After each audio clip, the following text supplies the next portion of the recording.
Here are the word meanings about the poem. Here are the word meanings of the poem. Dust means summer, broad means wide, fiery means burning or hot, lane means a small street, to clatter means a loud sound, tramp means a kind of loud noise of feet, hoofs means a horse's feet, to gush means to flow, to struggle means to make a great effort, overflowing means flowing out, spout means an opening of a pipe through which water flows out, to pour means to rain, swift means fast, wide means broad, muddy means full of mud, tide means wave, to roar means to make a loud noise. You have to write also these word meanings in your notebook and learn it. Activity 2. Answer the following questions based on the above poem. ऊपर जो rain की poem हमने पढ़ी उसके questions के answers लिखने हैं. 1 number, why do you think people welcome the rain? आप ऐसा क्यों सोचते हैं कि लोग रेन का वेलकम क्यों करते हैं? So the answer is after the hot summer days people like to welcome the rain. When it rains, the climate becomes cool. So the people wants to be in cool weather after the hot summer. Turn the page. Page number 96. Question number 2. What are the sounds produced by the rain? So the answer is the rain clatters, gushes and roars. 3 number. You may think of writing a paragraph on the rainy season.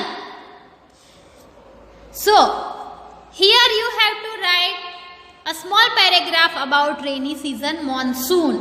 आपको rainy season के बारे में यहाँ पे कुछ lines लिखनी है खुद से. So, complete this by Activity 3. Look out of the window and identify a cloud.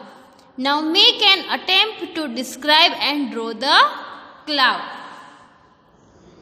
In this activity, we have to describe about the clouds. And even you have to draw the clouds too. So, 1 number, cirrus clouds. Cirrus clouds are the most common of the high clouds. They are made up of ice. They are usually white and it means fair and pleasant weather. Cirrus clouds जो है वो जो high clouds होते हैं, बहुत ही ऊंचाई तक के clouds, उस clouds में से सबसे common cloud cirrus clouds है.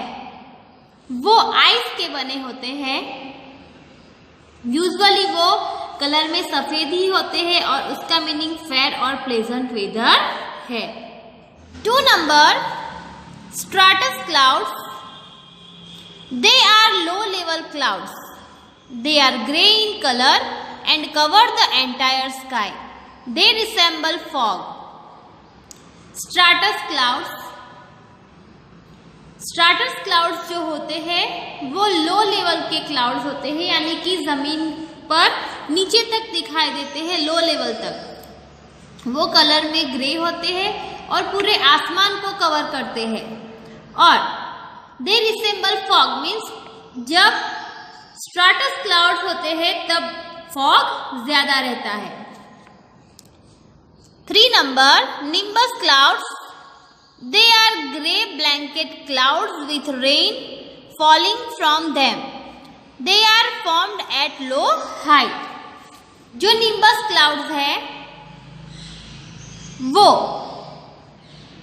जैसे ग्रे कलर का ब्लैंकेट लगाया हो वैसे दिखाई देते हैं और उसके साथ बारिश भी आती है और वो बहुत ही लो हाइट पे फॉर्मिंग होते हैं, यानी कि बहुत ही लो हाइट पे बनते हैं. So children, this information were about the clouds. You have to draw the clouds in your notebook and write this in your textbook. Observe a cloud and draw the same as well as color it. हमें cloud को observe करना है. Where? Out of the window in the sky. You just have to peep out of the window and you have to see the clouds. Clouds बाहर आपको window के बाहर आसमान में कैसे दिख रहे हैं इस टाइम पे, वो आपको देखना है. और बाहर जैसे क्लाउड्स दिख रहे हैं वैसा ही कलर आपको यहाँ पर इस क्लाउड्स में करना है. Twinkle twinkle little star. We see the stars as tiny points of light in the sky. They may all look the same but they are not. हम आसमान में स्टार्स यानी कि तारों को देखते हैं तो हमें लगता है कि जैसे लाइट्स के टाइनी टाइनी पॉइंट्स है वैसे हम देख सकते हैं. वो सब एक जैसे ही दिखाई देते हैं लेकिन सभी एक जैसे नहीं है. They range in size, color, temperature, power and lifespans. उनकी एक रेंज है साइज में, कलर में, टेम्परेचर यानी कि तापमान में, पावर और लाइफ स्पान में. तो ये सब अलग अलग है.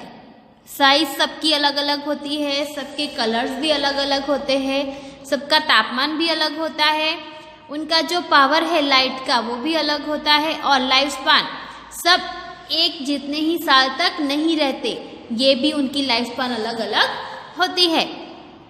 सो wherever we see the stars in the sky, we can see all are same. हम जब आसमान में तारों को देखते हैं तो हमें सभी स्टार्स एक जैसे ही दिखाई देते हैं लेकिन सभी एक जैसे नहीं है. Stars are made of mostly hydrogen, which is the most abundant element in the universe. Stars generally hydrogen से ही बने होते हैं और ये जो हाइड्रोजन है ये पूरे यूनिवर्स में सबसे ज्यादा प्रमाण में है. We all have learnt the rhyme, twinkle twinkle little star, how I wonder what you are, up above the world so high, like a diamond in the sky. हम सब ने ट्विंकल ट्विंकल लिटिल स्टार वाली rhyme पढ़ी है और सीखी भी है. Have we ever wondered where the starlight comes from? Let us find it out. क्या हमने कभी ये सोचा है कि स्टार में जो लाइट है वो कहाँ से आती है? शायद सोचा भी है लेकिन मालूम नहीं पड़ता, या फिर हम ऐसा सोच लेते हैं कि वो स्टार की खुद की लाइट है. तो हम ये यहाँ पे देखेंगे. Stars get their light from the sun. Stars को उनकी लाइट सन से मिलती है. There are chemical reactions that give light and shine to the stars. कुछ केमिकल रिएक्शंस है जिससे स्टार्स को लाइट और शाइन मिलती है. किसकी वजह से? सन की वजह से. See sun is a very big star in this universe. हमारे यूनिवर्स में सब जो सन है वो सबसे बड़ा स्टार है. हम आसमान में देखते हैं कि there is one sun, one moon, our earth, and we know about different 8 planets. Okay, so ऐसे ही पूरे यूनिवर्स में अलग अलग कई सारे प्लैनेट्स भी हो सकते हैं, अलग अलग दूसरे सन भी हो सकते हैं, but we are not knowing about